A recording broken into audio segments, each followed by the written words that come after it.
मैं doctor Shikha Agarwal, associate professor, government college Sujangarh.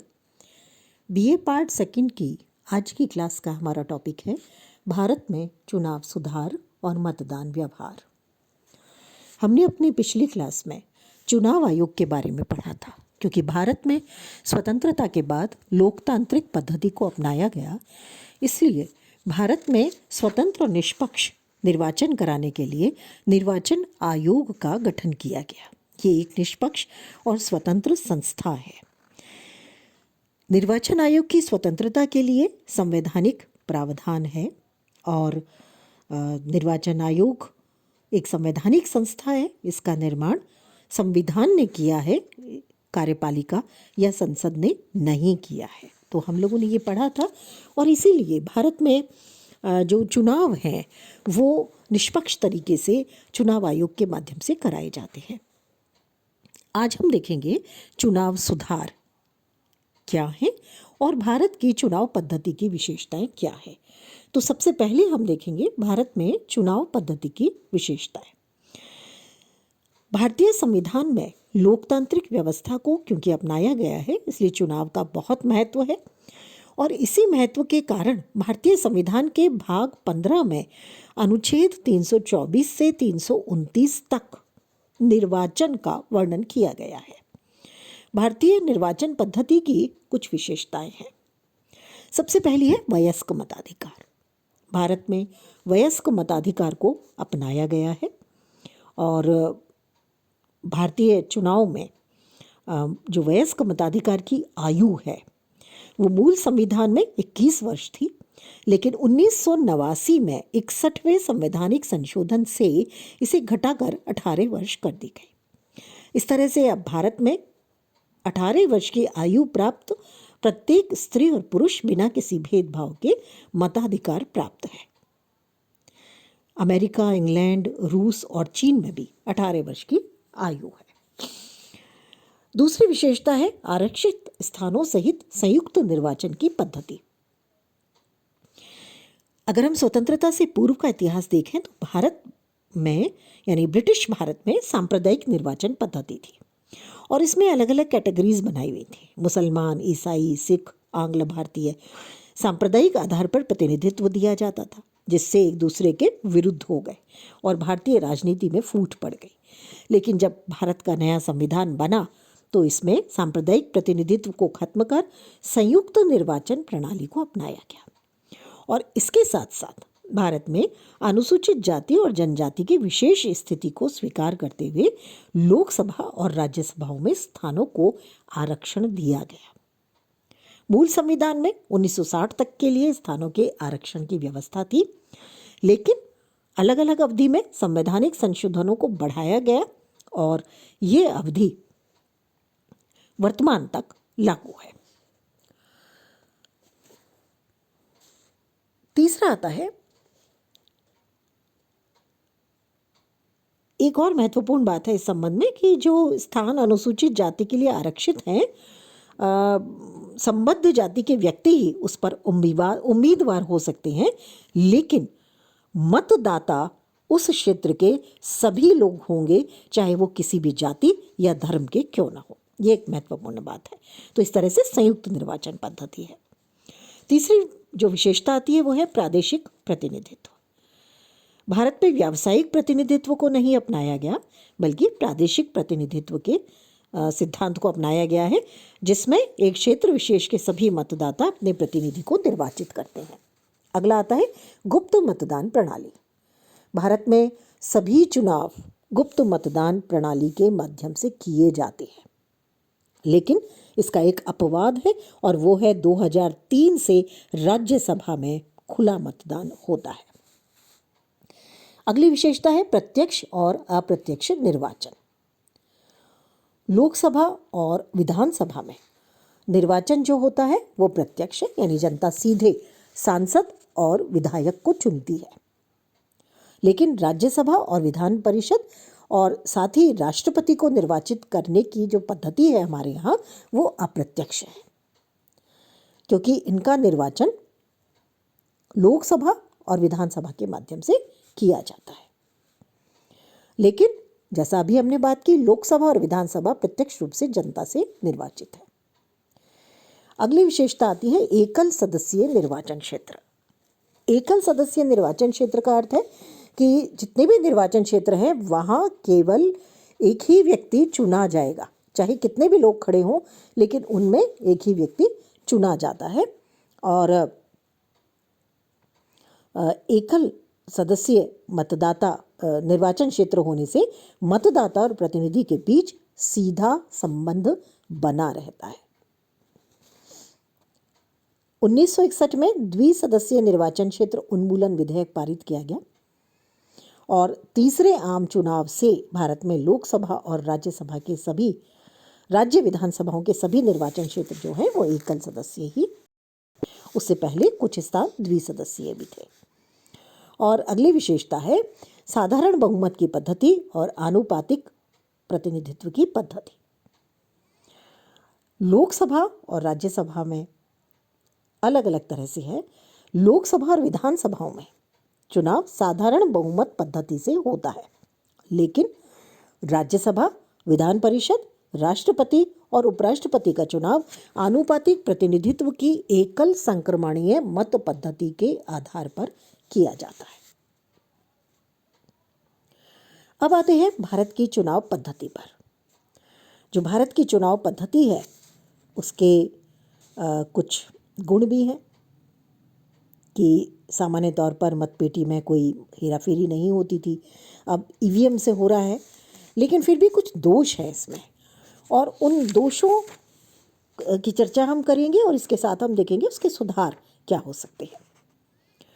Bharat में जो चुनाव हुए हैं उनमें काफ़ी सारे अध्ययन हुए हैं और उन अध्ययनों में जयप्रकाश नारायण द्वारा नियुक्त तारकुंडे समिति महत्वपूर्ण है।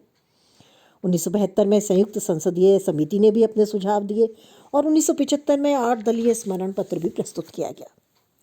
दिनेश गोस्वामी समिति ने अपने कुछ सुझाव दिए 1990 में। इनको एक बार देख लेते हैं। मतदान केंद्रों पर कब्जे की घटना को रोकने के लिए पुनर्मतदान कराया जाए। आरक्षित सीटों के लिए चक्रानुक्रम में यानी रोटेशन की पद्धति को अपनाया जाए। तीसरी बात कि इन्होंने चुनाव याचिकाएं जो दायर की जाती हैं उनको जल्दी से जल्दी उनका निपटारा होना चाहिए ताकि जो मतदाता हैं और जो उम्मीदवार हैं उनके मध्य एक सामंजस्य बना रहे।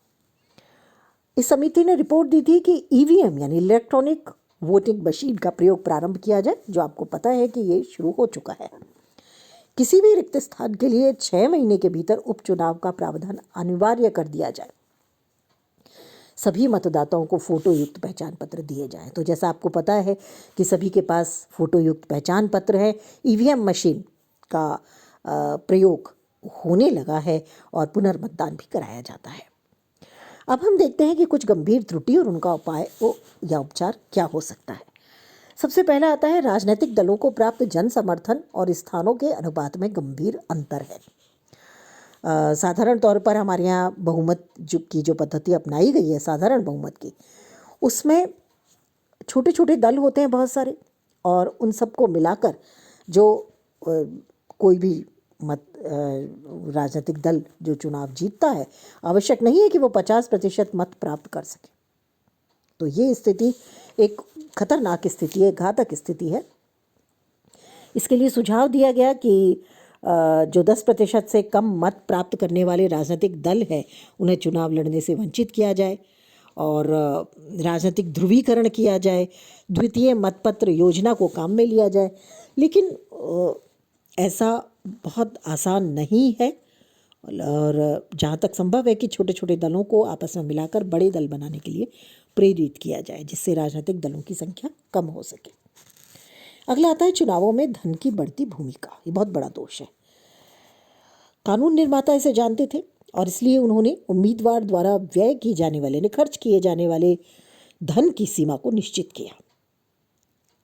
इसे हालांकि बढ़ाया गया समय समय पर और यह आवश्यक कर दिया गया कि निर्वाचन परिणाम घोषित होने के बाद 30 दिन के अंदर चुनाव व्यय का हिसाब संबद्ध अधिकारी को देना होगा। लेकिन हम जानते हैं कि व्यवहार में इसका प्रयोग नहीं होता। ऐसा माना जाता है कि अनुमानतः 2009 में लोकसभा चुनाव में उम्मीदवारों ने न्यूनतम 80 लाख रुपए की धनराशि खर्च की थी। तो इस तरह से काफ़ी ज़्यादा खर्च किए जाते हैं। तो इसको लेकर के कुछ सुझाव दिए जाते हैं। पहला है, राजनीतिक दलों के आय व्यय की विधिवत जांच हो, लेखा परीक्षक उसकी जांच करे, अनिवार्य होना चाहिए, पूरा विवरण बताया जाए कि कैसे आय हुई, कैसे खर्च हुआ। दूसरा है कि संसद और राज्य विधानसभाओं के लिए एक साथ चुनाव हो, तो जो प्रचार करने का खर्चा है वो काफ़ी हद तक बच जाएगा और काफ़ी हद तक खर्चों पर रोक लगाई जा सकेगी। इसके साथ साथ चुनाव खर्च का जो भार है, जो बोझ है, वो पूर्णतया आंशिक रूप से राज्य सरकार वहन करे। तो ऐसी स्थिति में भी राज्य सरकार निश्चित रूप से वैध चुनाव खर्चों को मान्यता देगी और बाकी की व्यवस्था को छोड़ेगी। इससे काफ़ी हद तक सुधार होने की गुंजाइश होगी। विश्व के कुछ देशों में, खास करके स्वीडन, जर्मनी, ब्रिटेन आदि में राज्य द्वारा चुनाव खर्च का वहन किए जाने की व्यवस्था है। लेकिन भारत जैसे देश में यह अव्यावहारिक है, क्योंकि ऐसा करना संभव नहीं है और शासन के द्वारा सभी दलों के लिए चुनाव सभाओं की व्यवस्था करना, मतदाताओं में पर्ची बांटने का कार्य और चुनाव स्थल तक पहुंचाने का कार्य अपने हाथ में सरकार ले सकती है। तो चुनाव में बढ़ती धन और शक्ति जो है, उसमें काले धन का प्रयोग बहुत होता है। धन की मात्रा ज़्यादा होने से जो गरीब उम्मीदवार हैं वो पिछड़ जाते हैं। अगर इस समस्या को देखा जाए तो धन की भूमिका को तभी नियंत्रित करना संभव है जब व्यवस्था में पारदर्शिता आए और अर्थव्यवस्था में काले धन की भूमिका पर नियंत्रण लगे और साथ ही राजनीतिक जागरूकता आए। तीसरी बात आती है चुनाव में बाहुबल और हिंसा का प्रयोग, मतदान केंद्रों पर कब्जा और जाली मतदान। ये एक बहुत महत्वपूर्ण बात है। काफ़ी चिंताजनक है ये स्थिति उत्तर प्रदेश, हरियाणा, पश्चिम बंगाल, जम्मू कश्मीर, कुछ अन्य राज्यों में और बिहार में इस तरह से स्थितियाँ काफ़ी बिगड़ती चली गई। इस संबंध में कुछ सुझाव हैं। संवेदनशील क्षेत्रों में चुनाव आयोग स्थानीय पुलिस के स्थान पर अर्धसैनिक बल तैनात करे और उन्हें काफ़ी अधिकार दिए जाए। जाली मतदान रोकने के लिए फ़ोटो पहचान पत्र दिया जाए। ये आपको पता है 1993 से ये प्रक्रिया शुरू हो गई और 2001 के बाद मतदान पहचान पत्र अनिवार्य हो गया। 2003 के विधानसभा चुनावों में और 2004 के लोकसभा चुनाव में मत पत्रों को चिन्हित करने के स्थान पर इलेक्ट्रॉनिक वोटिंग मशीन का प्रयोग किया गया। तो ये एक बहुत महत्वपूर्ण परिवर्तन आया और फर्जी मतदान इससे कुछ हद तक रुका। एहतियात के तौर पर 2 दिन के लिए समस्त चुनाव क्षेत्र में आग्नेय अस्त्र और हथियारों के लाने ले जाने और शराब की बिक्री पर रोक लगाई गई। और एक सुझाव ये भी दिया जाता है कि फर्जी मतदान और चुनावी धांधलियों को रोकने के लिए निर्वाचन क्षेत्र के मतदान को रद्द कर अधिक कठोर व्यवस्था में पूरे चुनाव क्षेत्र में फिर से मतदान किया जाना चाहिए। ऐसा 2004 के लोकसभा चुनाव में पहली बार बिहार के छपरा संसदीय क्षेत्र में जो चुनाव हुए थे उनको रद्द किया गया। 31 मई 2004 को पूरे संसदीय क्षेत्र में अधिक कठोर निगरानी में फिर से मतदान कराया गया। तो इन कार्यवाहियों से 14वीं, 15वीं और 16वीं लोकसभा में चुनावी हिंसा और चुनावी धांधलियों में बहुत कमी आई। तो आज हम देखते हैं कि काफ़ी हद तक ये स्थितियाँ सुधर रही हैं। जाली मतदान को भ्रष्ट आचरण घोषित किया जाना चाहिए, जिसके आधार पर निर्वाचन अवैध घोषित हो। ये संशोधन बहुत जरूरी है, जिससे पीठासीन अधिकारी के लिए जाली मतदान में संलग्न व्यक्ति को पुलिस को सौंपना और आवश्यक शिकायत दर्ज करना अनिवार्य हो जाए।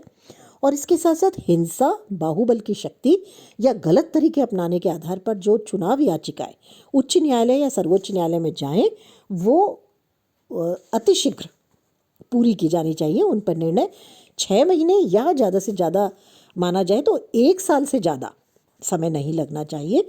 और जो सज़ा है वो भी 10 वर्ष या उससे अधिक चुनाव लड़ने पर प्रतिबंध की होनी चाहिए। और इसके साथ साथ अगर किसी सरकारी कर्मचारी ने इसमें सहयोग किया है तो उसके खिलाफ तत्काल कार्यवाही भी होनी चाहिए। तो इस तरह से ये भी चुनाव में एक महत्वपूर्ण स्थिति है बाहुबल की। अगला आता है चुनाव में अपराधी तत्वों और उम्मीदवारी और राजनीति का अपराधीकरण। काफ़ी हद तक अपराधी प्रवृत्ति के लोग राजनीति में प्रवेश करते हैं और परिणाम स्वरूप राजनीति का अपराधीकरण होता है। तो इसके लिए अपराधियों के विधायी संस्थाओं में प्रवेश को रोकने के लिए 2003 में सर्वोच्च न्यायालय के निर्देश पर चुनाव आयोग ने व्यवस्था की कि चुनाव में सभी उम्मीदवारों को अपना नामांकन भरते समय अपनी आपराधिक पृष्ठभूमि, संपत्ति, वित्तीय दायित्व, शैक्षणिक योग्यता से संबंधित समस्त जानकारियां शपथ पत्र पर देना अनिवार्य है।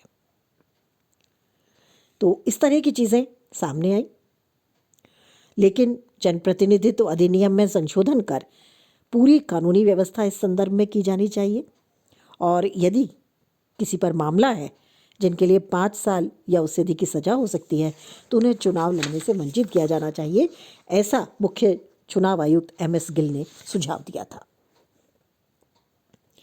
अगला आता है निर्दलीय उम्मीदवारों की संख्या भारत में बहुत ज़्यादा है और उसको कम करना बहुत ज़रूरी है क्योंकि ये बहुत बड़ी कठिनाई उत्पन्न करते हैं और ख़ास करके गलत तरीके से धनराशि प्राप्त करने की कोशिश करते हैं। प्रमुख उम्मीदवारों से चुनाव से हटने के लिए वो पैसा मांगते हैं, ब्लैकमेल करते हैं। तो ये स्थिति खत्म होनी चाहिए। और अगला आता है चुनाव याचिकाओं पर निर्णय में बहुत ज़्यादा देरी लगती है तो उसको भी तुरंत निपटाने का काम होना चाहिए। कानून बनाकर ऐसा किया जाना चाहिए कि ज़्यादा से ज़्यादा 1 साल और अतिशीघ्र यानी 6 महीने के अंदर अंदर निर्णय होना चाहिए। कुछ और तरह की चुनाव की गड़बड़ियां भी देखने में आती है, जिसमें है मतदाता सूची में गड़बड़ियां। कुछ स्थानों पर मतदाता जो लंबे समय से एक स्थान पर रह रहे थे उनके नाम मतदाता सूची में नहीं होते और ऐसे लोगों के नाम होते हैं जो वहाँ होते ही नहीं हैं। तो ऐसी सूचियाँ जब बनाई जाती हैं तो वो निश्चित रूप से चुनाव में गड़बड़ी करती हैं। तो इसलिए मतदाता सूचियों को बहुत ध्यान से बनाने में सतर्कता बरती जानी चाहिए। चुनाव का लंबा कार्यक्रम नहीं होना चाहिए क्योंकि बहुत लंबा कार्यक्रम होने से काफ़ी हद तक परेशानियां जनता के सामने भी आती हैं, सरकार के सामने भी आती हैं। अगर हम ये देखें कि 16वीं लोकसभा का जो चुनाव है वो इतिहास का सबसे लंबा चलने वाला चुनाव है जो 9 चरणों में संपन्न हुआ था। इसके लिए जो तर्क दिया गया वो ये था कि चुनावी हिंसा और चुनावी धांधलियों पर रोक लगाने के लिए अर्धसैनिक बलों की आवश्यकता है और इसीलिए चुनाव को लंबे समय तक चलाया गया। तो इस तरह से ये कुछ महत्वपूर्ण कमियां भारतीय चुनाव में और उनके सुधार की सिफारिशें भी हैं। चुनाव आयोग निर्दलियों की संख्या बढ़ने पर ये देते हैं कि दोष सिद्ध होने पर यदि कम से कम 2 वर्ष की सजा है तो उस व्यक्ति को चुनाव लड़ने से रोका जाए। निर्दलीय उम्मीदवारों की बढ़ती संख्या को रोकने के लिए जमानत राशि को दुगना कर दिया जाए। दल बदल अधिनियम में सांसद और विधायकों की सदस्यता खत्म करने का अधिकार चुनाव आयोग को दिया जाए ताकि एक अच्छा रिजल्ट सामने आए।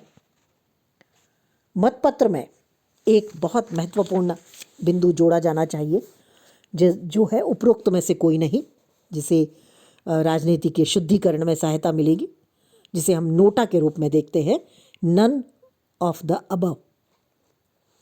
तो ये जो जोड़ा गया है इसमें उपरोक्त में से कोई नहीं, ये एक महत्वपूर्ण सुझाव था और 2013 में सर्वोच्च न्यायालय ने इसे ईवीएम में जुड़वाया जो उम्मीदवारों के नाम के नीचे आता है। हालांकि मतगणना के समय ऐसे मतों की विधिवत गणना की जाएगी, लेकिन इससे चुनाव परिणाम पर कोई प्रभाव नहीं आएगा, ऐसा माना गया। 2014 में नोटा का विकल्प प्रदान पहली बार जब किया गया तो लोकसभा चुनाव में 1.1% मतदाताओं ने नोटा का बटन दबाया था। इसके अतिरिक्त सुझाव है कि किसी एक प्रत्याशी को एक से ज़्यादा निर्वाचन क्षेत्र में चुनाव लड़ने से रोका जाए। अगली बात आती है कि स्वतंत्र और निष्पक्ष चुनावों के लिए जो जनमत सर्वेक्षण होते हैं टेलीविज़न के माध्यम से, अखबारों के माध्यम से, उनको एक निश्चित अवधि के लिए रोकना चाहिए और राजनीतिक दलों को वार्षिक रूप से अपने अकाउंट्स यानी लेखे प्रकाशित करने के लिए अनिवार्य करना चाहिए और जहाँ तक संभव हो अपराधियों के चुनाव लड़ने पर रोक होनी चाहिए। इस तरह से ये महत्वपूर्ण बातें सामने आई। अब आते हैं मतदान व्यवहार पर। भारत में मतदान व्यवहार कैसा है? देखिए, मतदान एक मनोवैज्ञानिक रूप से प्रभावित करने वाला तत्व है। व्यक्ति मतदान बहुत सारी चीज़ों को देख करके करता है और सभी क्षेत्रों का मतदान एक आधार पर नहीं होता। भारत में बहुत सी विविधता है, इसलिए हम एक कैटेगरी में पूरे देश का अध्ययन नहीं कर सकते। हर जगह अलग अलग तरह के मापदंड हमें देखने को मिलते हैं। भारत में जो मतदान को प्रभावित करने वाले प्रमुख तत्व है, उसमें सबसे पहला है नेतृत्व, यानी कौन नेता है, कौन प्रधानमंत्री बनेगा। उसके आधार पर जैसे स्वतंत्रता के बाद पंडित नेहरू का व्यक्तित्व, 1971 के लोकसभा चुनाव में कांग्रेस का, और 1980 और 1984 में श्रीमती इंदिरा गांधी और राजीव गांधी का, और 14वीं में भी हम देखते हैं मोदी का, जो वर्तमान में हमारे प्रधानमंत्री हैं श्री नरेंद्र मोदी। अगला बिंदु आता है राजनीतिक स्थिरता और केंद्र में सुदृढ़ सरकार की आशंका। ये बहुत महत्वपूर्ण है कि हर व्यक्ति, हर मतदाता चाहता है कि सुदृढ़ सरकार बने, ये उसकी आकांक्षा है। राजनीतिक रूप से स्थिरता रहे, बार बार चुनाव ना हो, सरकार में दल बदल ना हो, सरकार गिरे नहीं। तो इसलिए भी सरकार ये सोच करके जब 1977 के पूर्व तक कांग्रेस को समर्थन देती रही, उसके बाद में 80 में और 84 में भी इसी कारण से फिर से कांग्रेस को मिला बहुमत, और वर्तमान में हम देखते हैं कि इसी आधार पर बीजेपी को समर्थन दिया गया है। अब आते हैं आर्थिक स्थिति। व्यक्ति की जो आर्थिक स्थिति है वो मतदान को सीधे सीधे प्रभावित करती है, और इसीलिए जो चुनाव है वो अच्छी कृषि वर्ष में हो ऐसा माना जाता है। जब जनता कठिनाई में होती है तो चुनाव में उसका मतदान निश्चित रूप से प्रभावित होता है। दलों की विचारधारा और कार्यक्रम और उनकी नीतियां जो हैं वो भी काफ़ी हद तक मतदान को प्रभावित करती हैं। जैसे गरीबी हटाओ कार्यक्रम था, या 1971 में गरीबी हटाओ पर ही काफ़ी हद तक वोट दिया गया था। 1977 में जनता ने लोकतंत्र की रक्षा का नारा दिया था और उसके आधार पर वोट हुआ था। 1914 में भारतीय जनता पार्टी ने सुशासन और विकास के नाम पर वोट मांगे थे। तो इन आधारों पर, कार्यक्रम पर, विचारधारा पर भी वोट दिया जाता है। अगला जो बहुत महत्वपूर्ण तत्व है वो है जातिवाद। जातिवाद और अनेक क्षेत्रों में बहुत ज़्यादा महत्वपूर्ण हो जाता है। लगभग सभी राज्यों में जाति का बहुत ज़्यादा महत्व है। हालांकि विधानसभा के मुकाबले लोकसभा में जाति का प्रभाव कम है, और कोई महत्वपूर्ण प्रश्न अगर सामने है तो करिश्माई व्यक्तित्व को जाति से कम आंका जाता है, यानी करिश्माई व्यक्तित्व को ज़्यादा महत्व मिलता है, और सुशासन और विकास एक महत्वपूर्ण मुद्दा होता है। अगला आता है क्षेत्रवाद की प्रवृत्ति। अगर हम बहुत सारे राज्यों में देखें तो क्षेत्रवाद की प्रवृत्ति है, और इसी आधार पर उन क्षेत्रों में क्षेत्रीय दल काफ़ी हावी है, महत्वपूर्ण है, और वहाँ से सामान्य तौर पर लोकसभा के चुनाव में भी क्षेत्रीय दलों की भूमिका महत्वपूर्ण होती है, जिसमें तमिलनाडु एक महत्वपूर्ण राज्य है, पश्चिम बंगाल है, केरल है, जो महत्वपूर्ण है क्षेत्रीय दलों की स्थिति में। अगला आता है भाषाई स्थिति। भाषा के नाम पर जैसे हम देखते हैं कि तमिलनाडु में हिंदी विरोध के नाम पर समर्थन प्राप्त किया गया 1967 में और 1971 में। 1977 में भी दक्षिण भारत में लोकसभा में जनता पार्टी की असफलता का कारण था कि भाषा को लेकर के विवाद था। हालांकि 1980 के बाद भाषा का महत्व कम हुआ है। एक और महत्वपूर्ण मुद्दा है मतदान व्यवहार को प्रभावित करने वाला, वो है युद्ध में सफलता और असफलता। 1962 की असफलता ने लोकसभा में जो उपचुनाव हुए थे 1963 में, उसमें कांग्रेस को कुछ हार का सामना दिला दिया।